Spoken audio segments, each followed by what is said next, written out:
Hi, my name's Mike, aka Pixel Blip. Welcome to VR Blip, a YouTube channel where we'll be looking at VR artists around the world, often worlds created in VR chat. I'll be looking at other worlds as well. Today we're going to be looking at an artist called Coldcancer, who's a very interesting artist, and it's a very interesting username.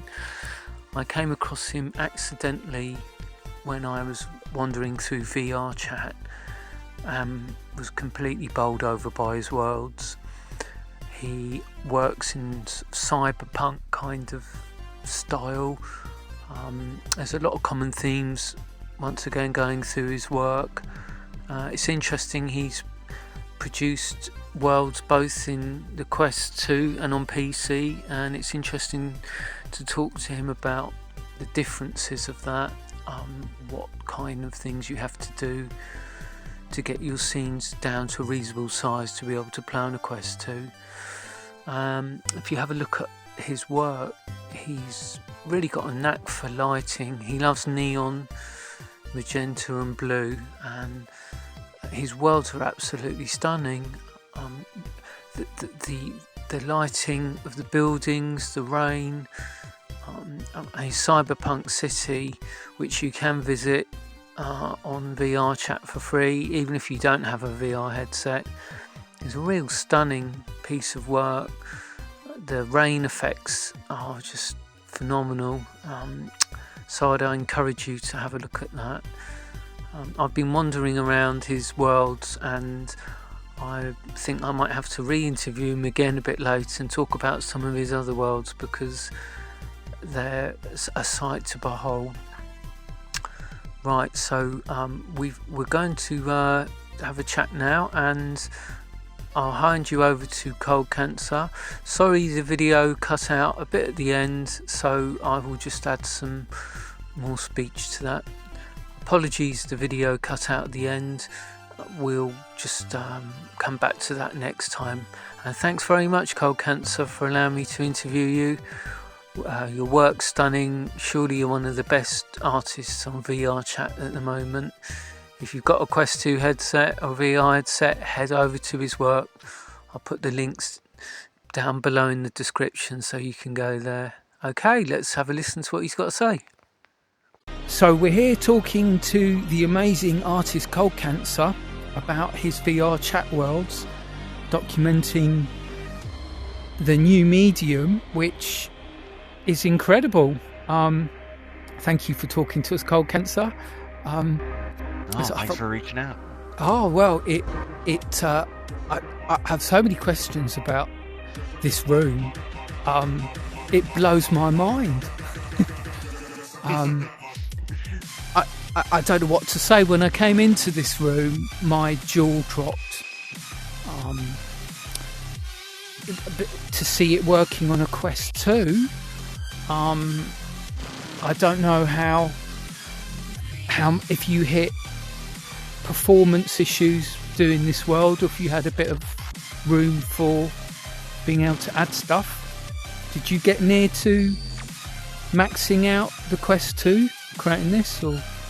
Well, originally this was PC only, but eventually, I realized that I wasn't far off from making this a Quest world. I mean, it didn't take long because it was within the megabytes capacity. Like, Quest worlds are under 100 megabytes. I don't know if you knew that, but that's the limitation. So there's other, like, you're supposed to limit glass and just transparent shaders and a bunch of other stuff, but not everyone pays attention to that. But, oh right, he's trying. It is funny when you go into some worlds on VR chat, and they look like they're quite big, and you go in and it just crashes the headset, doesn't it? You know. Does that actually happen? Really? Oh, did it? Yeah. That was one. I'm going to dart around a bit, just some things that come into my mind. But one of the questions was, I have watched a lot of Unity videos. There's a guy who does really good tutorial on VR chat, and he goes through everything. But I'm wondering, when you develop this, how do you test it out in the headset, and then in Unity, is there a lot of toing and froing? Yeah, that's part of the problem. Unfortunately, Yeah. I have a Rift S, and I don't own a Quest, so I don't have a good updated phone. So I have to ask other people to test out my worlds for me on Quest. Oh, I see. That's interesting that you're using a Rift S. Yeah, it's a bit of it kind of sucks, but yeah, that's why I kind of want to get a Quest 3 sometime soon. Yeah, they're pretty good headsets. The original Quest, still though, aren't they? I mean, yeah, but yeah, I want to get the Quest 3. Same here. It's a bit expensive, isn't it? How much is it? I think it's it's not ridiculous, 600. Though. It's yeah, not like Valve 6. Or whatever. Yeah, by the time you bought everything, yeah, I think by the time you bought a Bobo, and you know, if you want to buy the accessories, you're going to be looking at that. So it's interesting to see how many have sold and how many haven't sold. You know, they've taken a bit of a chance there, and it hasn't done too well at the moment, I don't think. So I wonder if over Christmas, looking at the figures, they had to cut back their estimations quite a bit, you know, when you read the figures. But maybe you don't mind if I smoke a bowl here, do you? No. You can always edit this out if it's for some reason controversial. I'm just gonna. No, you quick smoke. You do as you please. You know, it's a great. I was here the other day,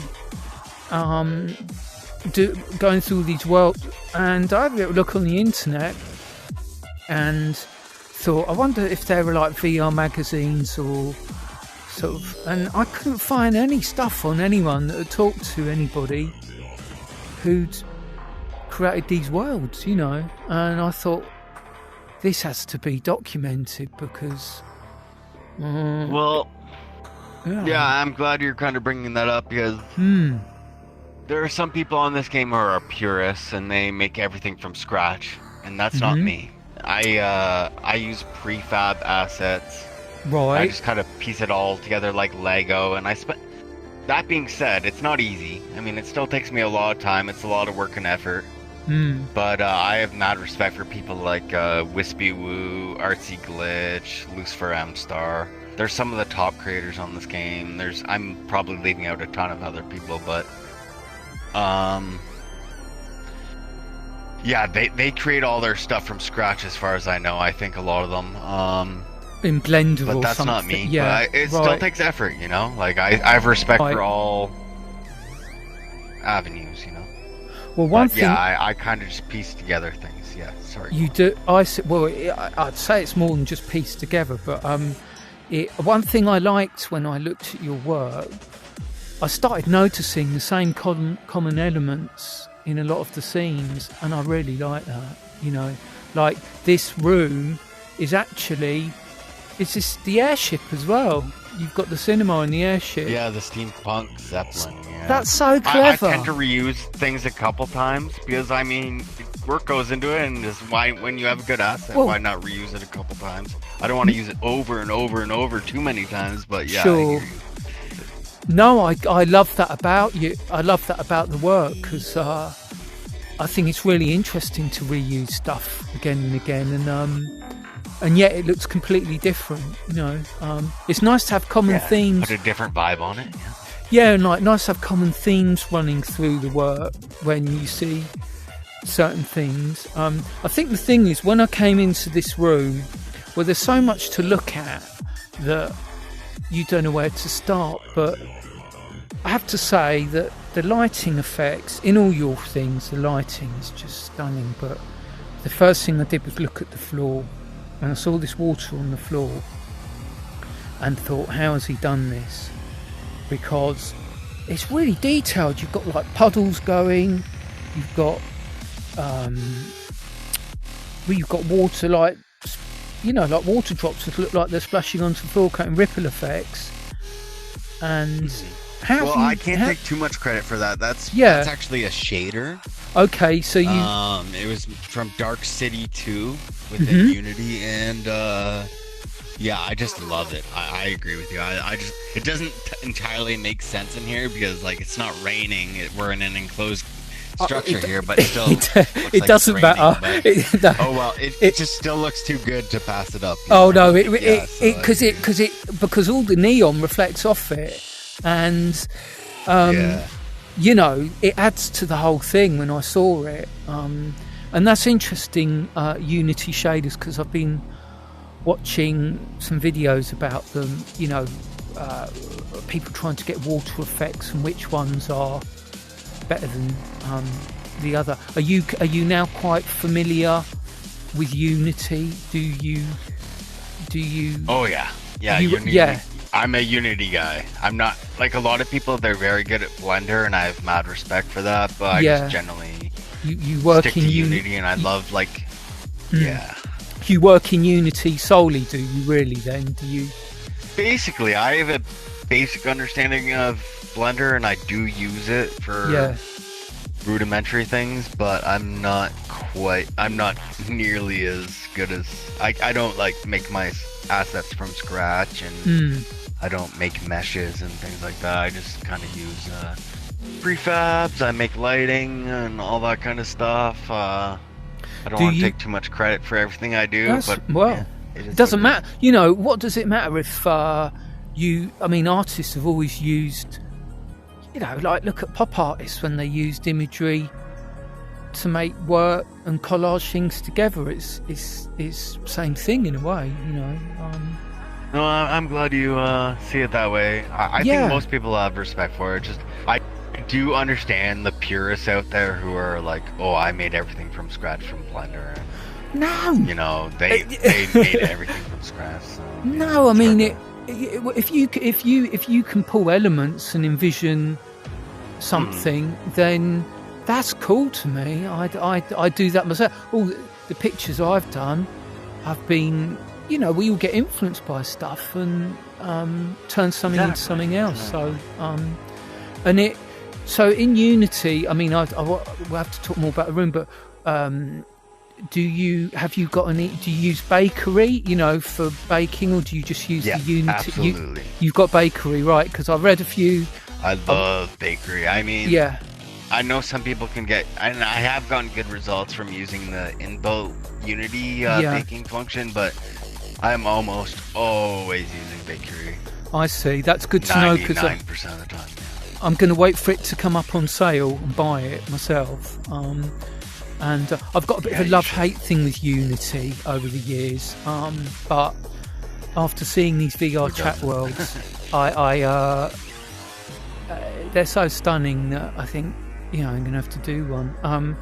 And I noticed. I'd absolutely encourage you to do that. Well, we'll see how far I get. It'd be I'm down to help you too. Yeah, well, that's really kind of you. Thank you. If I could get my dome, I mean, you've done the dome here, and when I came in there, I kind of saw my dome as well, and thought, oh wow, I could take it to another level here, because I had this idea as well of this like rave dome, you know, and I noticed a lot of. I mean, I could just randomly talk about things, but I came in here, and one of the things that I noticed was the hexagons on the glass. That is such a nice touch, and you like hexagons in your stuff, don't you? Yeah, it generally creates kind of a cyberpunk feel. I got the textures from Ambient CG. Mm-hmm. It's a very good site for anyone who's looking for materials. Yeah. And if you look at as you go past, I mean, the thing I like about this room is everything's shimmering in this room, like there's lasers or light. But how did you do if you look at the corners of the hexagons and the way they're shimmering as you walk past them, what kind of technique have you used to sort of do that? Well, it's essentially just a reflection probe, right? And the texture, it's a normal map. Obviously, that kind of makes that effect. Like, normal map means, like, I don't know if you're familiar with that, but it's like kind of makes it. It's like a bump map. Yeah. You know, like, and it kind of makes it. You can use a lot of different things. There's roughness. There's normal maps. There's height maps. All that kind of stuff just adds to the texture. Mm-hmm. But you'd say that the lighting really is reflection probe. That's where all the magic. Essentially, yeah. Yeah. Okay, that's really interesting. Pretty much. Because I was looking at how light probes work the other day, and you know, and have you got any like dynamic lighting in this room, or is everything pretty much baked? It's baked, yeah. It's baked because it doesn't. I would love to mess around with some real-time lights, but yeah, performance, especially for the Quest users. Yeah, I don't think you can really get away with real-time lights. Right. I'm wrong on that. I'm no pro, but I'm trying. Yeah, I mean, I wouldn't know there wasn't real-time lighting in this room when I walk in. And another thing I loved was I'll just turn around, but like in both things, when you look at that alien logo and the reflection in the head, that is also stunning. Is that just sort of is that just a reflective texture that's been baked or something? Just a reflection probe. Is it? Yep. They're so amazing, aren't they? They just look textures they work magic. Textures are funny They're not things. Perfect. You can see the flaws if you look really closely. Can you? Okay. Well, I can't see that I mean, myself. some of the things get distorted, right? But there's not too much. You can just. It takes a while to get. Yeah. But it looks pretty good. Oh, it looks stunning. Well, how long would you say that it took you to design this room? I mean, it depends how many hours you put in, doesn't it? But how long do you kind of spend on these things? Because you can get bored after a while and you want to finish it. Do you think it's over like 6 months or something? I have 31 worlds at this point, and I get bored after a while and I like to move on to the next thing. But that being said, I do try to put love into each and every world. And I hope people can see my progression as I started. Like, I started 4 years ago, but yeah, I would say the average world probably takes me at least 50 hours. 50 hours? That's really quick, really, considering... Least. At least, yeah. I mean, even that is... just to hear that is... I can't imagine how long it could take you to do something like this. One of the things... I could talk to you more about this other subject when we visit like the Zeppelin, but one of the questions that came up, I mean, this is a bit easier because it's 2 rooms, but I suddenly thought, how do you go about deciding the geometry of the actual with the rooms and the how do you well, we could talk about the airship another time, but one of the things was, how does an artist build something like that? Do you build it room at a time, or do you just do the whole for does me, it evolve, or it do you know what? Depends on I try to have a plan in mind before I start, but sometimes it evolves as I'm going. This world specifically was made as a commission. It's for my friend Jim Bellina, but there was actually someone else first who wanted it, and they initially wanted it as like some... I don't know if you noticed. Actually, do you want to go to the main room? Yeah, let's do that, yeah. Okay, right, let's start. Gosh, it just takes your breath away when you walk in here. There's so much. It's such a feast for the eyes that it's the buildings outside with the lights as well. I couldn't believe it when I saw this. You must be pretty proud of this. I am. Thank you. I mean, but like I was saying, this was originally supposed to be like a talent show world. Actually, this was supposed to be the main stage. Right. Where people could like perform their stuff, and you could actually get up in these pods. I don't know if you want to actually go up there, if you have been up in here. No, I haven't yet. Where are these? Where are these pods? Click on the ladder. Oh right, okay, yeah. What? And then you can actually, I think it's kind of broken at the moment. The X's aren't working, but it was supposed to be like a talent show where you could click on the X's. I don't know why that broke, but I should fix that. But anyways, yeah, and then you can open the door. Oh my god, look at that. That is just brilliant. And I love the texture in these pods, the padding. I do love the padding in all your scenes. Like What the were sofa. Did you ever watch Dragon Ball Z growing up, or? No, I know That's of actually Dragon what Ball. these are from. They're Saiyan pods. They're Saiyan Oh, are pods. they? Because he just died, didn't he, the Yeah. guy? Yesterday. But I noticed... just yesterday. Yeah. Yes, he did, yeah. I noticed your sofa in the Cyberpunk loft. The sofas are the same. They've got that brilliant texture, and I mean, they really look... You can really imagine the material when you look at them, I was just staring at them for ages. So I see. So this was built for a kind of talent show. I mean, it looks like a rave, doesn't it? Really. It kind of transitioned into that. Yeah.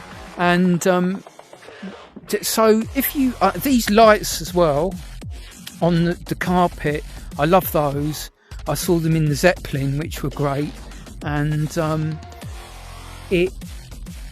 it just, you walk in it. I think the thing is, you walk in, you just get such a feeling of space in here. And I noticed actually, one funny thing was, I went up to your fans in the other rave room and look at your fans, and you've made them slightly wonky, haven't you? Like, they're not. I noticed the attention to detail and stuff. Like, they're slightly off kilter, which gives it even more of a cyberpunk feel, doesn't it? Which and little things like that. Yeah, I notice it. Like workshop over there, you've got which was it? There was a slightly wonky letter in one of the buildings out there, wasn't there? I can't take care. It came like that out of the box. Oh, did it? Okay. Yeah. So are these? Yeah. Are they? Is this all 3D? This stuff in the background, like It actually is. Yeah. It's actually 3D. God, so really, I suppose there's only a few cubes, polygons with all these textures. That's all it is, really, isn't it? I mean, it doesn't look like that, does it? When you see it, it looks like a whole city, doesn't it? Well, I mean, most people, and myself included, they use skyboxes instead, but it's really nice when you can make a 3D background. Of course, yeah. And it's nice because, like you were saying, just not too many polygons in those buildings out there, and it just it can create a more atmospheric thing than just a basic skybox. Absolutely. Have you had a chance to play around with Blockade Labs yet? Oh, is that site where you can make skyboxes? Yeah. I have. Yeah, because it was free at first, wasn't it? And I was. I was. For the first 6 months. It's kind of neat, but the thing, it looks way too close for my experience in VR chat. Like if anyone I've created, it just doesn't look like. I think when you want a good skybox for VR chat, you want a really big horizon. I see. Yeah. I see. That's an interesting. I guess you can probably customize it to the point where you get what you're going for, but in my experience, I wasn't quite able to get what I wanted. No. They've now gone into 3D, haven't they? So they're now experimenting with, you can move through the scene now, and they're charging about $60 a month. Who knows? It's always evolving, isn't it? It's really evolving quickly. Have you have you used AI art at all to do any of these pictures? I noticed you've got a couple of pictures that pop up of a lady, a woman. No, I don't use AI art or anything, but that is an interesting concept. I just actually the other day started using ChatGPT to start helping me with scripts because I want to make more interactive worlds, and I can't believe how intuitive that is. AI is the future. Isn't it incredible when you can do 3D with AI? I mean, how far is that going to be, really? Who knows? I mean, God, it's limitless, isn't it? It's limitless, yeah. I've been mucking around with ChatGPT as well, and A-Frame, because A-Frame's a text HTML language, really, so to build 3D worlds, so it would be ideal for to use with ChatGPT. It's not quite there yet.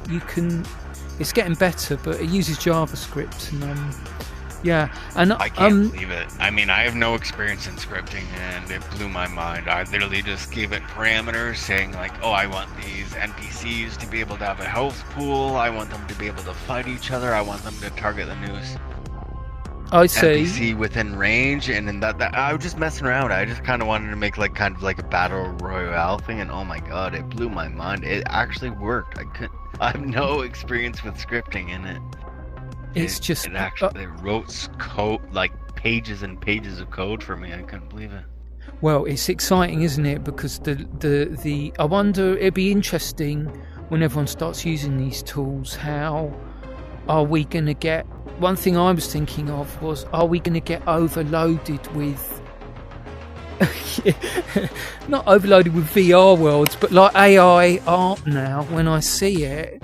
Oh, of course. I don't know what to make. I don't know what to make of it now, because there's so much of it, and on Discord, that it reminds me of the drug Soma. Where it's, you could have too much of a good thing. It'd be interesting to see how it pans out with AI art. Whether people will, because some people say, "Oh, that's AI art," and they're quite derogatory about it,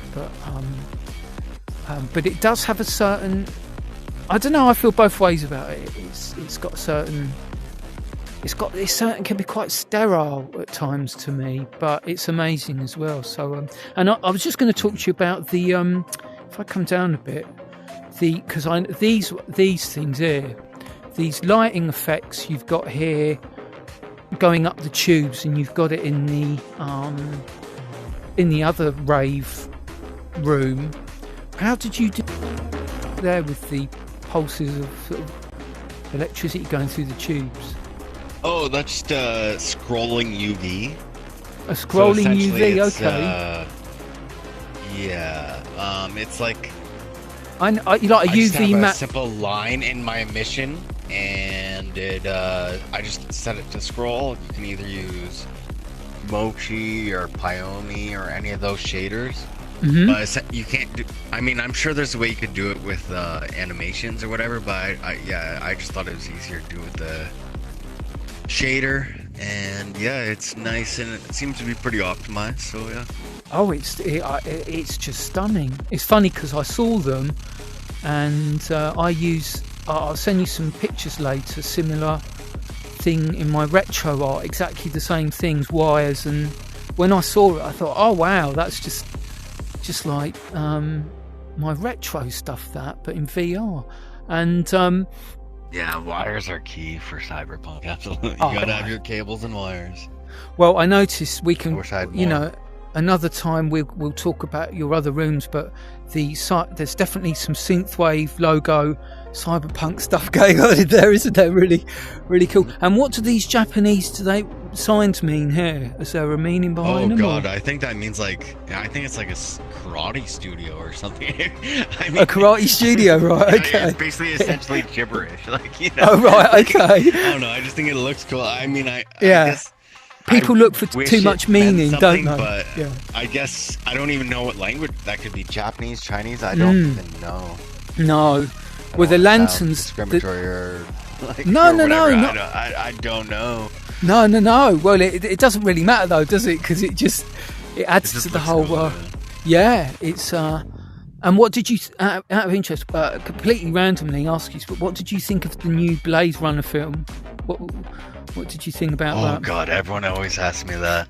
Do they? That's interesting. I want to. Sorry, I suddenly came into. No problem. It suddenly came into my mind because actually I haven't seen it, nor have I played Cyberpunk the game, and people are always shocked by that. My girlfriend bought it for me, but I never got around to playing it because I know once I start playing it, I'm going to be hooked.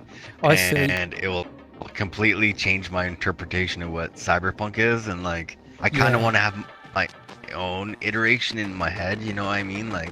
And then once you see things, you can't help but mimic it and reform your things on it. But yes, I completely understand.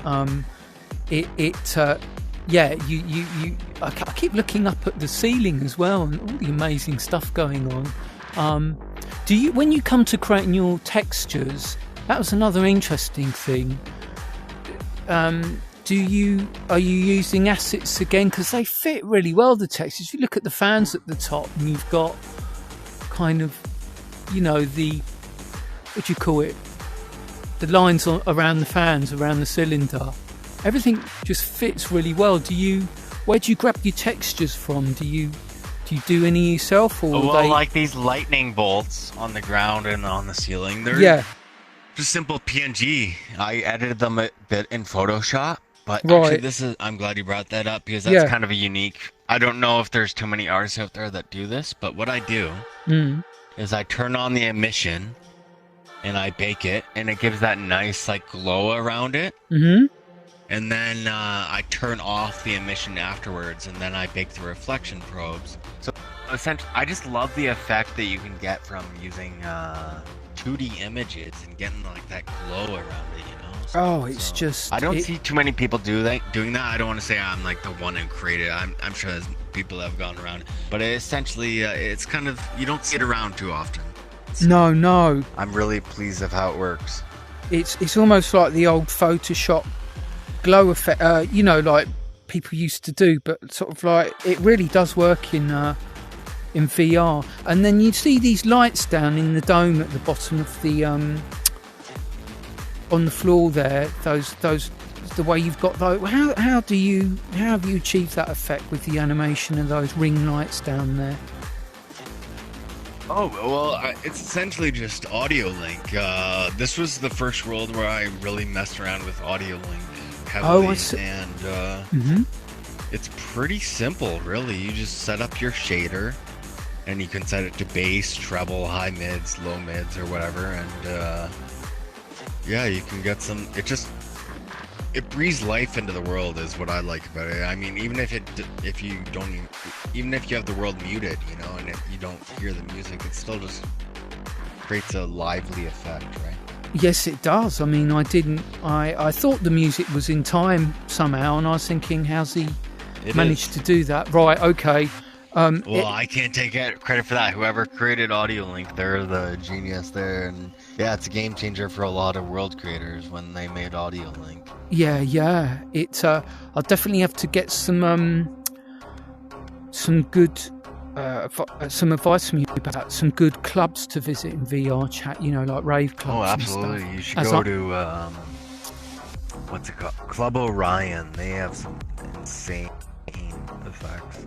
Okay. I'm sure there's plenty of more other ones out there, but they have some unique stuff.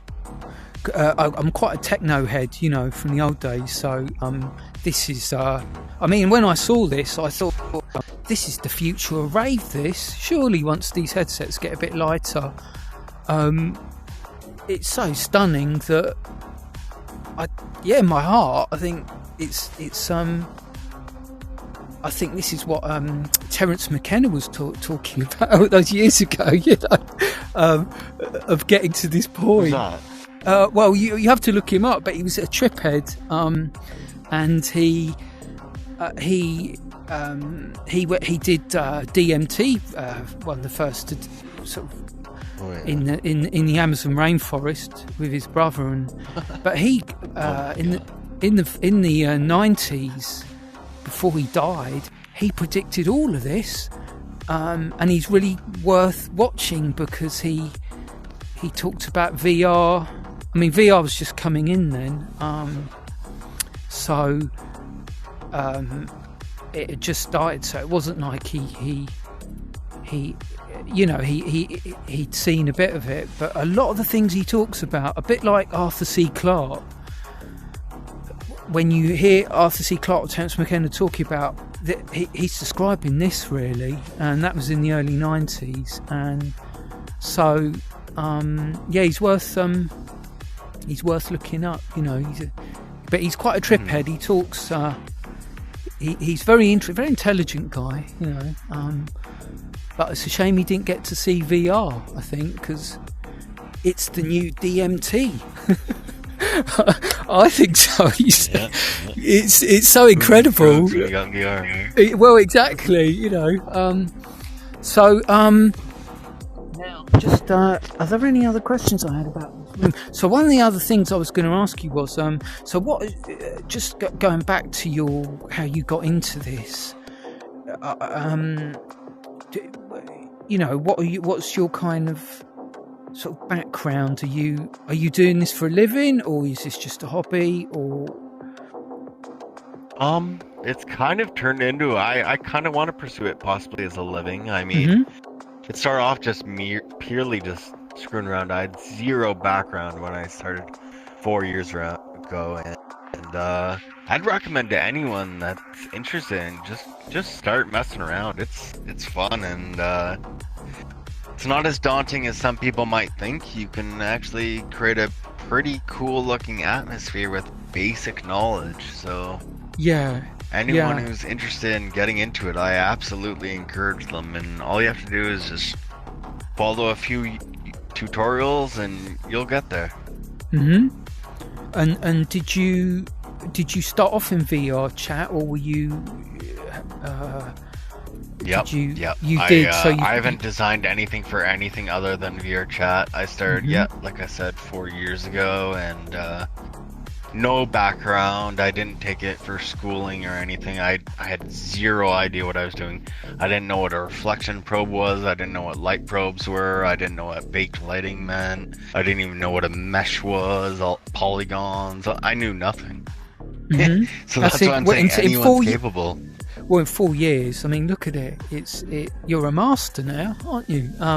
Did you? Well, I've learned a lot over the years, but like, I mean, even my earlier work, it's very rough around the edges. But I mean, the core concept's still there. It's just I mean, I said, I would encourage anyone to absolutely get into it. It's not as daunting as people like to think. No. Well, hopefully, I can get one done, and get you to come and have a chat in it eventually. And do you spend much time in VR chat yourself, or actually? I used to play a lot more, but I usually only just play on weekends. I mean, it's kind of just fun to have a few drinks and hang with friends and get into that party atmosphere. Yeah. But I wish I had more time to just go exploring, because that's another thing I'd like to emphasize is anyone who there's so many underrated worlds that are out there. It's difficult, I find, to everyone just seems to like go to like the Black Cat, the Bug, or any like just the normal worlds, and there's just gems out there that people aren't even aware of. No, I guess maybe that's why I want to do this channel or whatever it's going to be, because I want to show people all this amazing stuff. And were you a gamer before and then you got into VR, or is that how that? Not much of a gamer, really. No. So you got no. And a computer artist, or you just went straight into VR, like? I guess a lot of my inspiration actually originally came from just watching movies and like trying to create a vibe and like trying to create an atmosphere that's inside my head and just trying to bring it to life, And so what now? What are you doing now? Like, do you have a full-time job, or do you? Because I mean, I'm just interested in terms of the amount of time you spend on the art versus work and stuff. Well, I used to be into day trading and stuff, and I mean, doing stocks and things like that. But it wasn't really fun for me or fulfilling. I mean, it kind of paid the bills and stuff, but you got to make money with that stuff. And, But no, this is my passion. So yeah. So you doing this? Ideally, I would love to. I've actually started. I've started making commissions for people, and I've made a few $1,000s, but it's hard making it just one by one. That's why I think some people have a better pricing model. Well, there's mass-produced worlds, like they sell it like to hundreds different of people. Right. But for that to be a thing, you'd have to make it from scratch, right? I see. Okay. And do you tend to spend like a lot of time on, like full time in the day doing this stuff, or you? Oh yeah, you do. Yeah, I just love messing around in Unity. Yeah, I kind of live in Unity. I see. That's interesting. And so what's that's the other question was, what are you able to tell us what you might be working on next? Is it going to be more cyberpunky stuff? There's so many different things always in the works. So this is I-31 Worlds. So yeah, there's a lot of things always in the mix. You've got 31. I 31 worlds at the moment. Sorry, or like how many things are you working on concurrently? 31 published worlds at this point. That's so impressive, isn't it? I mean, started in 2020 and just slowly plug away and make world by world and just trying to create atmosphere that people can have fun in. And I mean, like I said, I'm not one of the top tier creators. I have mad respect for them, but I'm trying.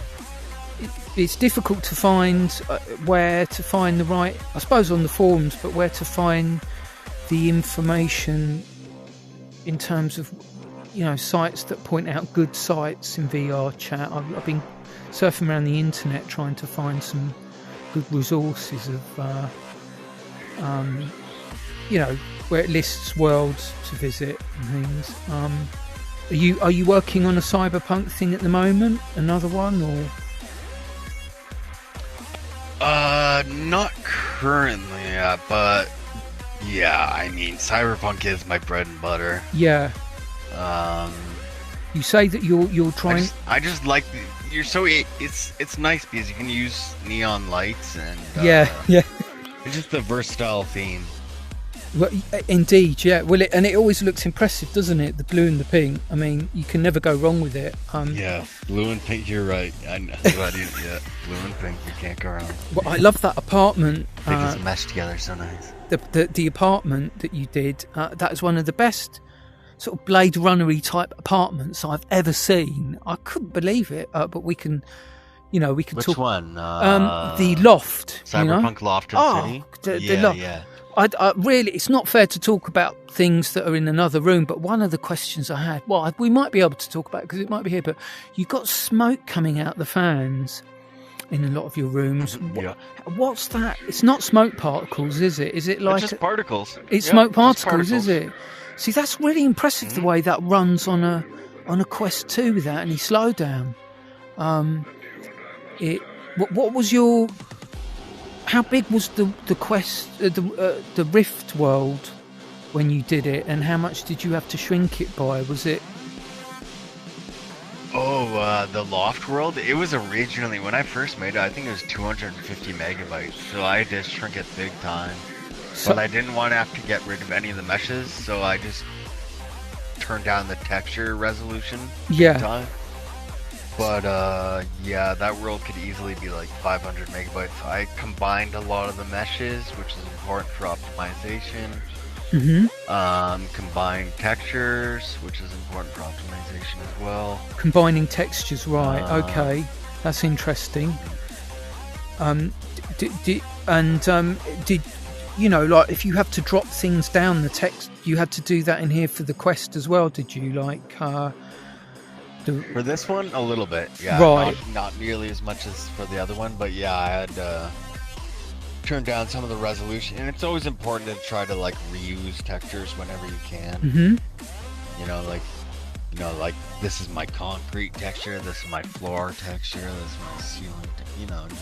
Yeah. And then reuse it over and over again, not to the point where it seems too repetitive, but Yeah, I see. It's interesting I saw that the different resolutions, or whatever you want to call it, of the textures when you drop them down in Unity, like 512, 128, and what you can get away with before it starts looking a little bit too janky or JPEG-y,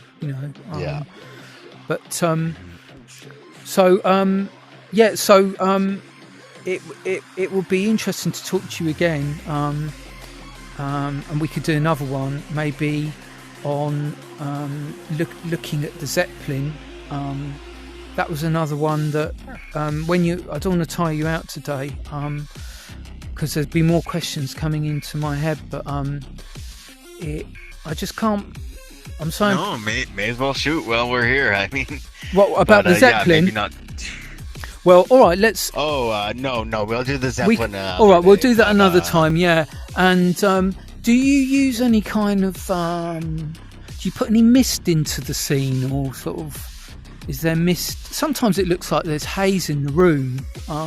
Is there haze in this room at all? I always try to like creating that effect. For this world, no. But I mean, you can always use just Unity fog, or you can use particles, or there's a bunch of different ways. Yeah.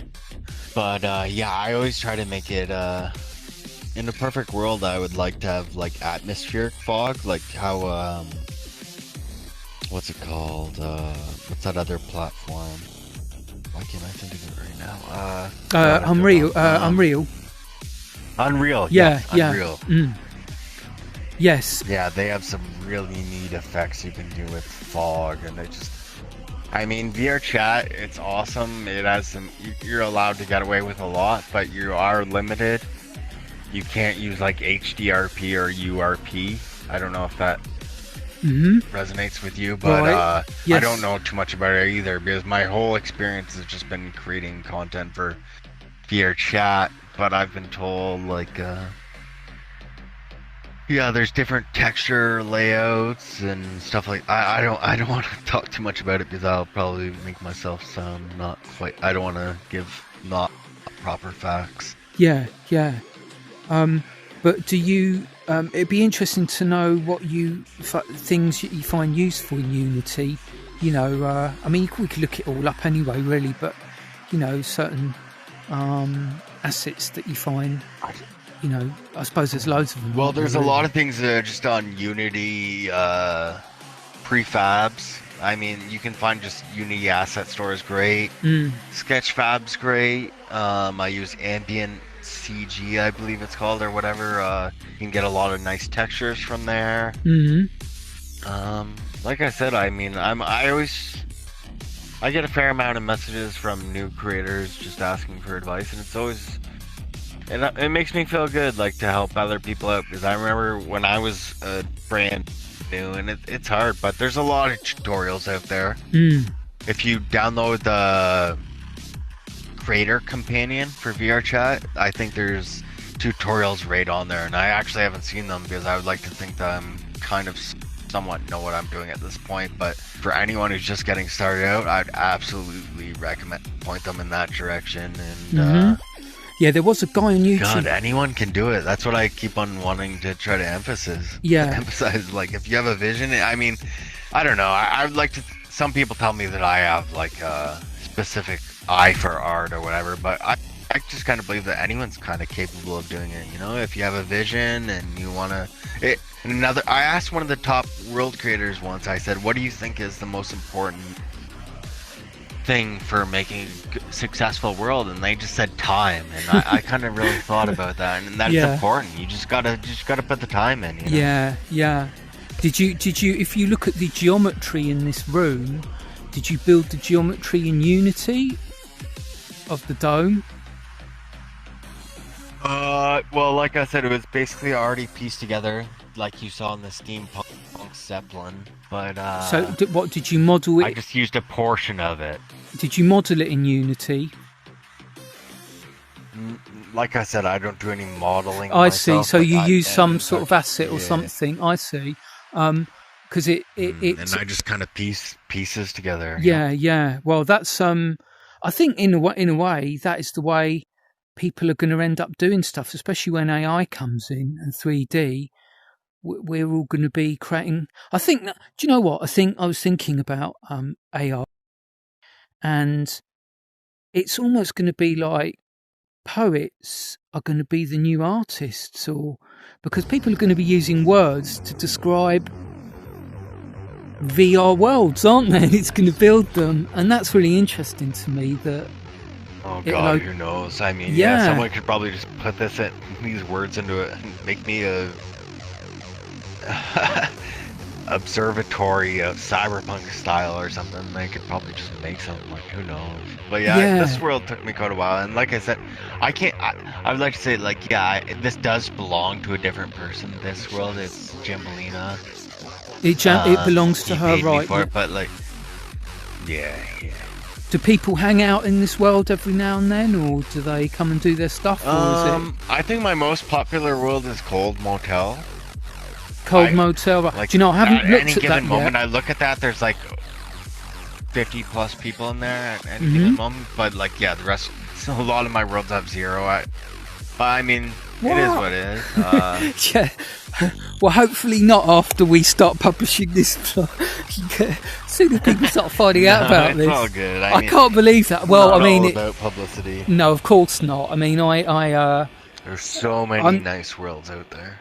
Yeah. Well, yeah. You'll definitely have to send me a few examples. I'd really appreciate that, so I can have a little look later of things you like. And what would you say is your favourite one that you've done today? Have you got a favourite or?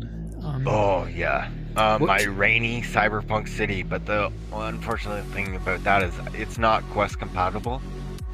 Oh, right, okay. You have to have a pretty decent. I've heard of some people getting bad frames in there because it's very complex, but it is my ultimate world.